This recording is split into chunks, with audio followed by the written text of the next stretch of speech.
And then we'll talk the Mets. Free agency, still a hot topic. Going to be a hot topic for a while. What are we going to... Is Jacob deGrom going to opt out? Should we re-sign? What is a mutual option? I think I get it. I understand what each of those words mean. What does it mean in the baseball world? And how is it going to apply to Chris Bassett? So we'll take a look at not only a little stay or go with a lot of the Mets free agents, but we'll also take a little gander at some top free agents that I like, some top free agents I dislike. Not personally, not personal, strictly business. Let's talk Mets. Buck Showalter is named Manager of the Year, well deserved. Seemed to push all the right buttons, made all the right moves for most of the season. I think people started to question him towards the end of the season when things got a little out of hand, not going to the bullpen earlier. Batting matchups that we had, like why are you going with Darren Ruff when you have Francisco Alvarez? Why are you going with Francisco Alvarez when you have so-and-so? I think there were a lot more moves being questioned towards the end there where we were coming up short. You make the move and you win and you're a genius. You make the move and you lose and it's like you're the GOAT, or not the GOAT, the WOAT. So yeah, I agree with that. I'm wondering if his tenure is going to be marked as like great in the regular season, not so great in the postseason. Like, is that his legacy? Really hope that's not the case. But Jeremy Hefner is returning as a pitching coach. It looks that way, which I'm fine with that. I think he's done a pretty decent job. There's news coming out about JT Realmuto, and he said he questions or wonders why the Mets passed on him. And there was all that, chatter about him not wanting to play in New York. And he's like, no, I never said that. I never felt that. I was curious why they didn't make a more considered effort and push to sign me, because I would have entertained it. I would have just been happy to discuss.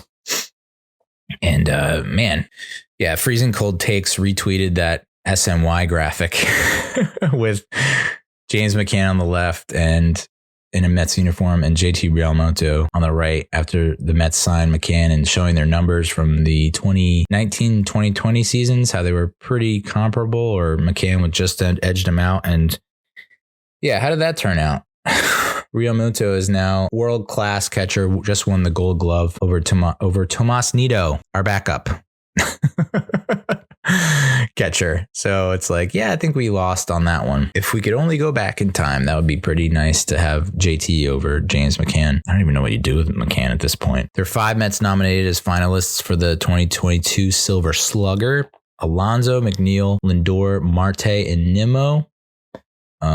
So, if we can keep those guys, Nimmo, maybe we won't be able to keep him, but that's a pretty good crew. So for everyone saying like, we don't have sluggers, I mean, we have silver sluggers all over the place. We're also moving in the fence in the right center field for some kind of fan experience attraction, whatever the hell that means. I doubt they're putting in a pool, but it would be interesting if they have like a heated pool for for like 3 of the 6 months that we'll be playing. But you gotta think that that's going to help out our left-handed hitters, namely Lindor and McNeil, and hopefully Nimmo, possibly a free agent slugger, which we'll get to in a little bit. I decided to take another gander and a look at our free agents. I think it was pretty raw. We had just lost against the Padres when I looked at our free agents and had made some quick knee-jerk stare-go decisions. To be honest, I guess I'm out on Dan Vogelbach. It'd be one thing if he's a right-handed DH and you want to bring in a left-handed DH because the majority of pitchers are right-handed. So it's like, okay, on occasion, if we have a left-handed pitcher, then we can start Vogelbach as the DH and he can give us that nice little supplemental boost. But he's a left-handed DH facing mostly righties.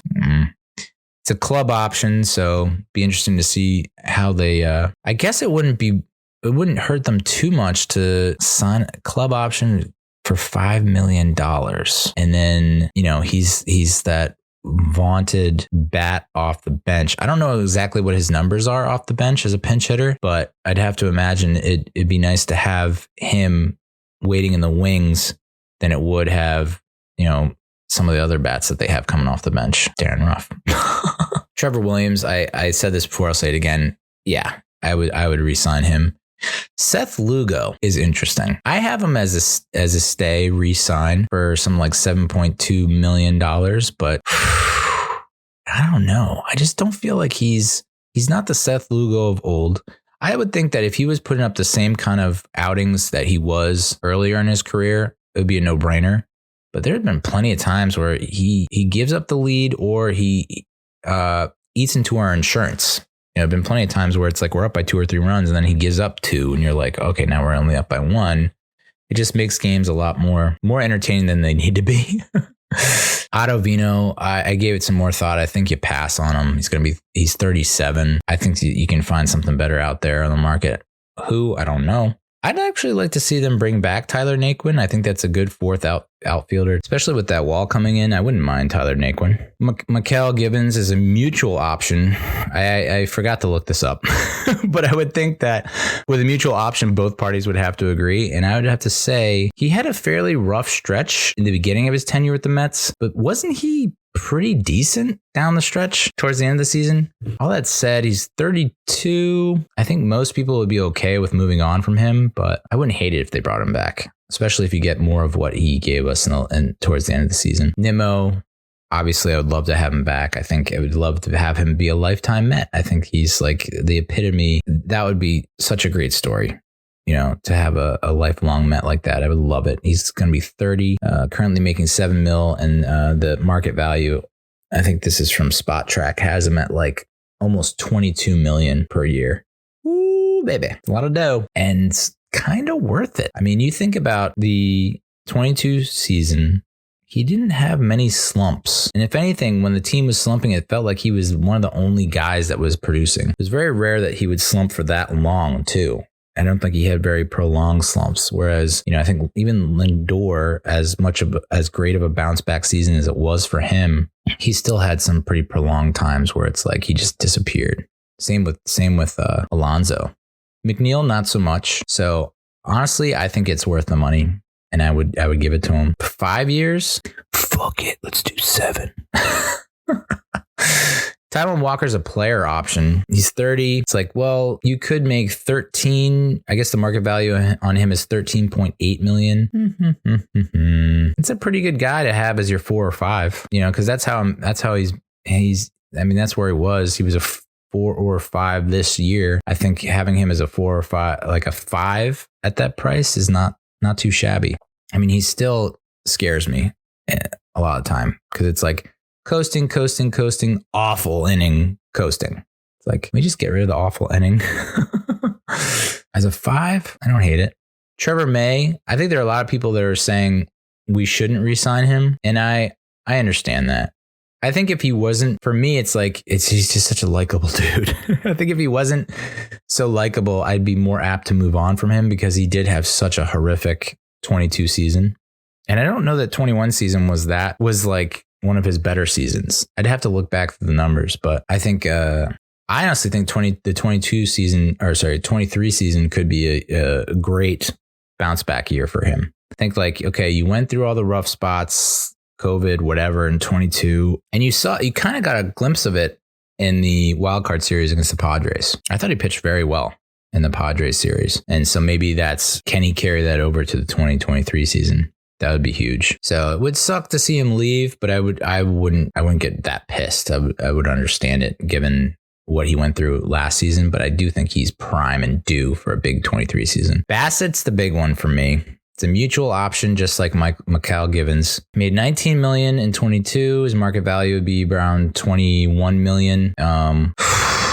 Is he a good number 3? Yes, for the most part. Yeah, I just like it's tough. Yeah, personally, I guess, yeah, because I mean, we'll get into the available free agents that are out there, and like all the pitchers are old. Like they're all on the downside of their careers for the most part. The majority of them are just all past their prime, cost a lot of money, and like I just don't think it's, you know, we already have 2 dudes that are. We have one that's like basically on the eyeing up retirement, you know, and then you have another one that has given you everything he has and is probably on the decline. But to make a comparison to the Giants, is Jacob deGrom the Saquon Barkley of the Mets?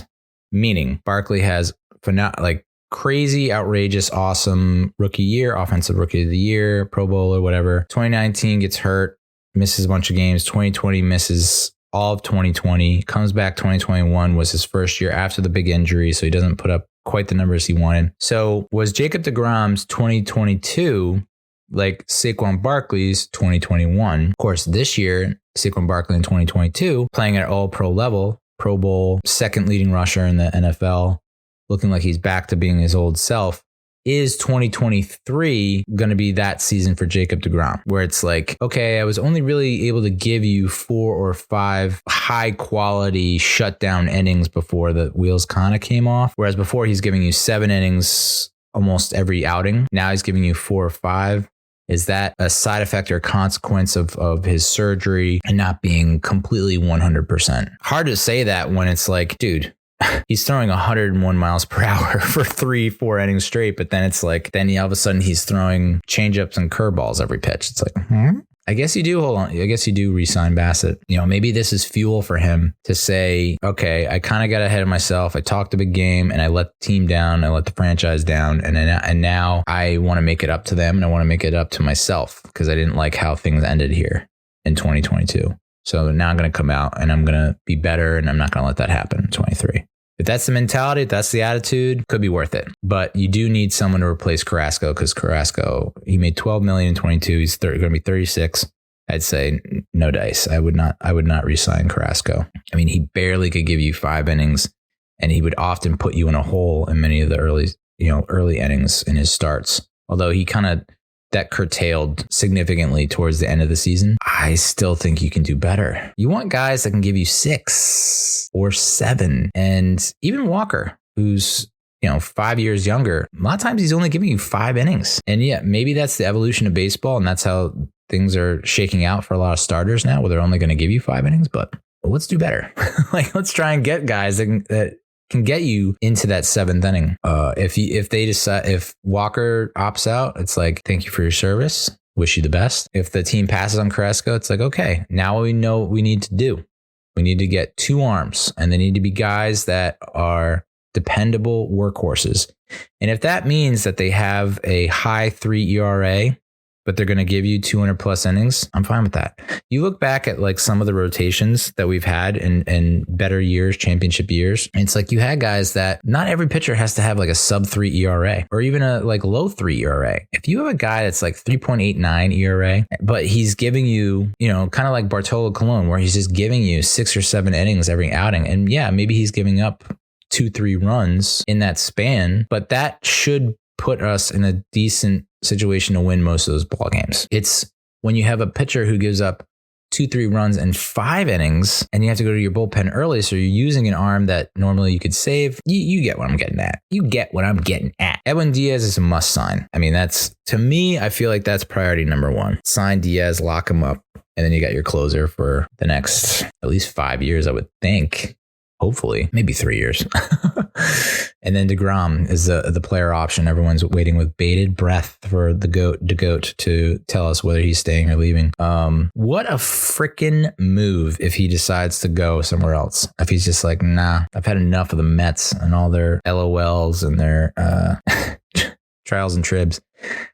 It's like, dude, you're so close to winning a World Series. You now have an awesome owner. You now have a legitimate owner. You now have a great manager. You have a good supporting cast. Like, you look at the lineup and you're not ashamed of the lineup each and every day, like we were from 2009 to 2014 into 2018, 2017. I mean, there were like so many years in a row where you look at the lineup and you're like, what the heck? We're going to win with this? What the frick? And now we do have a pretty good lineup, and it's only going to get better.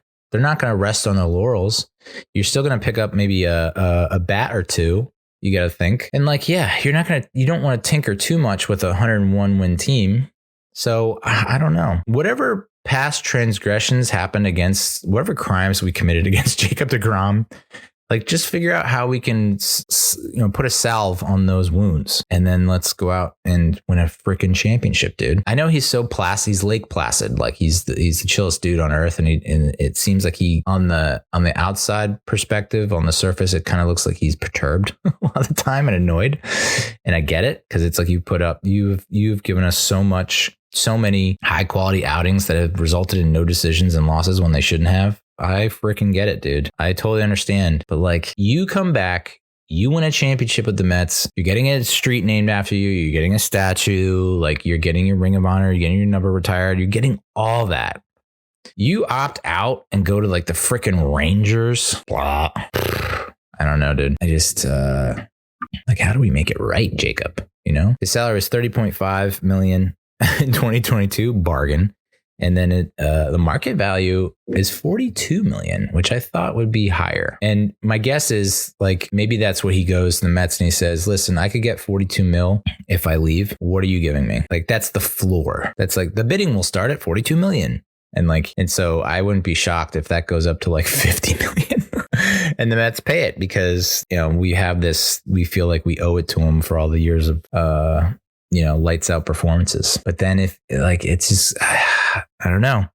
I have that doomsday negative mindset where it's like, we pay him 50 mil a year. He comes out and he's still got these arm issues. He's got the blister issue and he's only going to give us 4 or 5 innings per outing. And it's like, they're great. But then it's like, now we need to, I think that's why Trevor Williams is so important. You know, he's like the now starting Jacob deGrom and Trevor Williams. Like, you know, Trevor's going to have to come in for 2 or 3 innings just to bridge the gap to the setup and closer. So now for the free agents that are not currently Mets or on the current payroll or were on the payroll in 2022, the top available free agents in Major League Baseball. Let's take a quick gander at that. First and foremost, a hell no to Justin Verlander. No, thank you. No. And likewise, it's a no from me, dog, on Clayton Kershaw. It's a no to both those guys. We don't need aging arms. That's not, we have 2 aging arms. We had 3 aging arms last year. We now have 2, which is crazy to say about Jacob because he's only 34. He's going to be 35. And it felt like before this season, like, oh, he's going to pitch till he's 40 or beyond. There was talks about him being like the Tom Brady of Major League Baseball. And then you saw last season, you're like, But again, maybe that's just a consequence of the surgery that he had. So I'm out on Verlander, Kershaw, or anyone in that bracket, that tax bracket. I don't think it's no, especially like both those guys, Verlander and Kershaw, have had their issues in the postseason. So we're going to bring in another aging arm that looks great in the regular season, but then come postseason, just like can't string it together. There's reports of Nimmo possibly having interest from the Rockies, which makes sense. I mean, that was his team growing up because he was in Wyoming. Wyoming doesn't have a baseball team, so they watch the Rockies. And so Nimmo to the Rockies going closer to home, 5 years and $120 million. I get it. This is the breakdown from Spot Track. Nimmo's health has been the biggest thing holding back a nice extension, but he found his way into 150 games heading toward free agency. Prototypical leadoff hitter, plays excellent center field. It's just interesting to read that after all these years. Finances for these types of players have been in decline, but he's shown enough to prove he's cut above the average outfielder. Should find a deal that doubles his current $7 million paycheck and the valuation $22 million. I think to lock him up as your center fielder, because what's the alternative? You let him go, and there's been discussion about this. Like, okay, you let him go. Well, then Judge is your top priority. Judge is absolutely, you have to land Judge, and then you move Marte to center, which Buck said Marte is comfortable with and that he's comfortable with. And I mean, honestly, that's not a bad outfield, but again, Marte is not like healthy 162 games of the year. We'll be lucky if we get 120. What are you going to do for the other 40? Huh? Whereas Nimmo is pretty consistent. I know that he's, like they said, he's had his injuries in the past, health issues in the past, but you know, that this was a pretty good season where you saw the fruits of his labor, the benefits of him staying healthy. He's like consistently producing. All right. And then there's Aaron Judge. You'll be hard pressed to find a list that doesn't include Judge at the top of it. The 30-year-old posted a career season to finish off its team control term with the Yankees. They're saying $300 million over 8 years. That's $37.5 million per year. It's slightly more than Mike Trout's current $37.1 million, which is the top annual adjusted approximate value, whatever, among position players. Would be nice. It would be nice, especially if we lose Nimmo. Again, it's champagne problems if you sign Judge and then it's like, well, what are you going to do with Canna? What do you do with Nimmo? My guess is that you would majority of the time you would have Marte playing left, and then Canna is kind of like your big bat off the bench, or maybe he's your DH, or maybe Aaron Judge is a DH. So I get, there's plenty of options to play with. So I'm all for signing Aaron Judge. 8 years though. Be 38 at the end of that. I don't know. That's what it takes. If he's hitting 62 homers in his age 30 season, hopefully at age 38, he's hitting at least 20 home runs a season. Yeah, but that would be a nice little addition. And then I feel like I see this dude's name on the list every single year, and we just never do anything with it, or it never happens. Wilson Contreras, the catcher from the Cubs. Spot Track was surprised he wasn't moved at the deadline, and not what he used to be, but $16 million as the floor for his next deal. Power hitting catcher. Cubs will slap a qualifying offer on him, which would slow his market. But yeah, I mean, I know Tomas Nido is a fan favorite, Gold Glove finalist, and was actually provided a huge spark offensively, was hitting well in September. But is that a flash in the pan? Is that something you can really count on? Also, do you want to spend that much on a catcher where it's like two of your pitchers, maybe even three of your pitchers, starting pitchers, don't want to use him? Like they just love Nido that much? It's like they tried to make it work with McCann, and then it was like that didn't last very long. So do you sign him, try and trade McCann, or outright him, DFA him? I think that the catching situation is like a quagmire at this point. I mean, do you sign him and say, hey, like, we know that we told you McCann's the guy and we want you to use him, but like, please warm up to this guy because we just spent a lot of money on him. So I know that Trey Turner, Dansby Swanson have both been mentioned as possibilities for the Mets, which is interesting because they're both shortstops. If you sign them, my guess is that you trade Escobar, or you have McNeil in the outfield, right? So Escobar is starting at third, and then you have Swanson or Turner at second. Now there are some people saying that Turner played center, and that could be that would give him the added bonus or added impetus to sign him over Swanson because he can play the outfield. Okay. I guess it gives you a degree of flexibility. I don't see them as Mets though. There's some players you're just like, I just don't see it. And Trey Turner and Dansby Swanson are those two guys. I just don't see it. Like in a Mets uniform, and people that we depend on and count. I just feels like a very Jack Parkman type move in Major League 2. Like I just don't. It just gives me the heebie-jeebies. But I guess you could trade Escobar. I guess you could play McNeil in the outfield. I'm just not too high on those. I'm sure on paper it makes sense, and like it's an upgrade on paper. I just don't think they'll jive in the clubhouse, and I don't know. It's just a feeling I got. Do we bring back Michael Conforto? He limped into free agency last winter with almost career low numbers, then underwent shoulder surgery as an unsigned player this past April. Didn't sign it with anyone. But they have him valued right around the same amount as Nimmo, $21 million a year.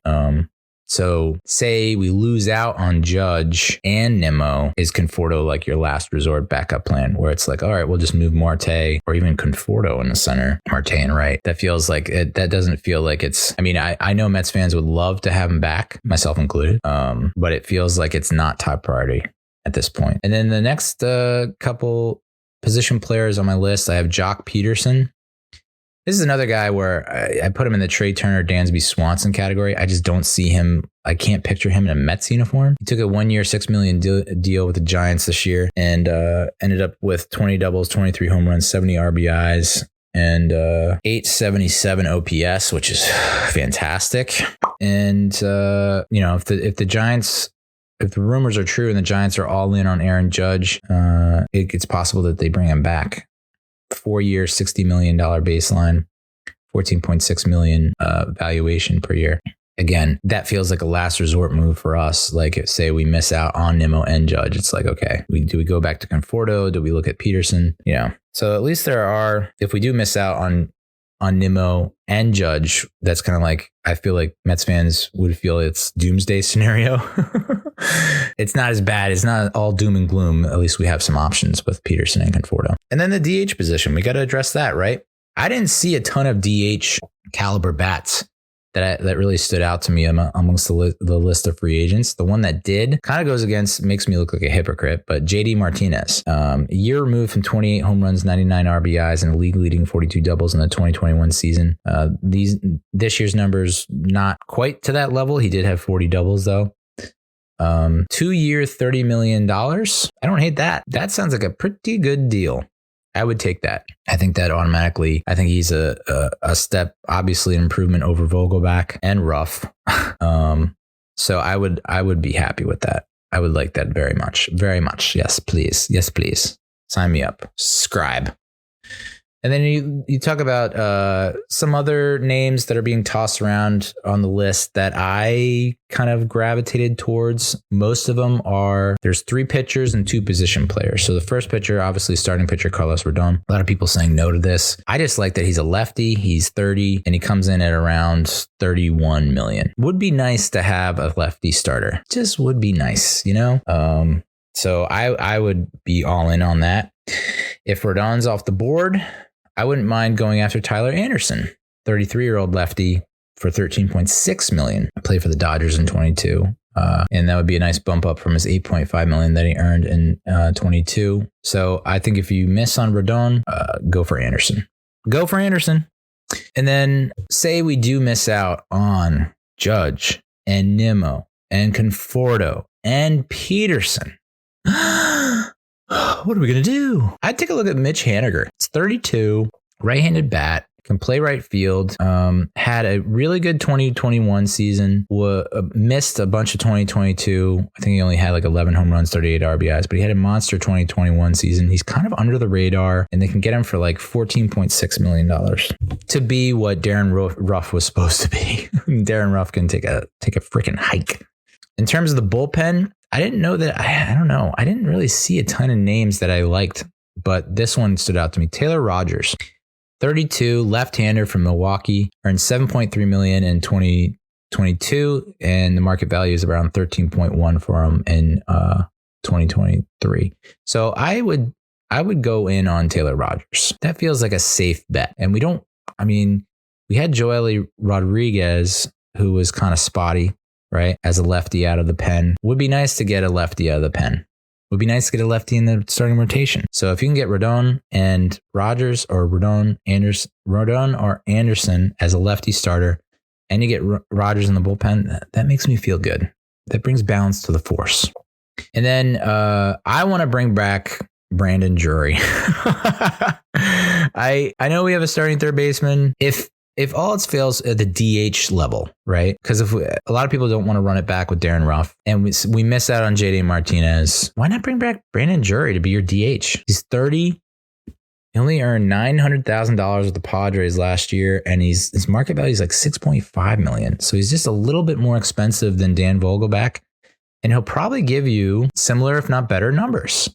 So if you bring back Vogelbach as your lefty DH, then you have Drury as your righty DH. I think that's a pretty cool combo.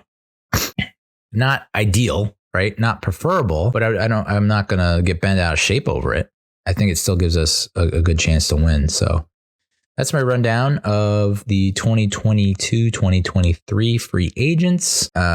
It's going to be fast and furious, folks. And I know Epler and Buck said we're not, if it's not broke, to fix it. We don't have many moves to make there, but I don't think they should take such a casual approach this offseason and be like, well, we're pretty much set, right? It's like, well, there's a scenario, a dark timeline where DeGrom opts out, Nimmo signs with the Rockies, Judge signs with the Giants, and then you start to go into panic mode like, oh my God, what happened? So as much as we think that, and this goes back to what Cohen said at his introductory presser, I'm not going to spend like a drunken sailor.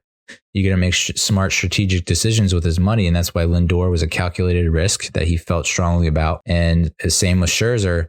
I don't know that he's going to do that he might not do that for Judge, because then you're looking at like what happened with Robinson Cano, where he could win a World Series with 3 different teams because he's been cut so much. All right. That's the show. Thank you so much for watching, listening. And for all your positive vibes, I want you to keep doing what you're doing, whatever it is, even if it's bad, because ultimately you're going to learn a lesson. You're going to get back on the right track. All right, that's enough out of me. Yay. Adios, muchachos.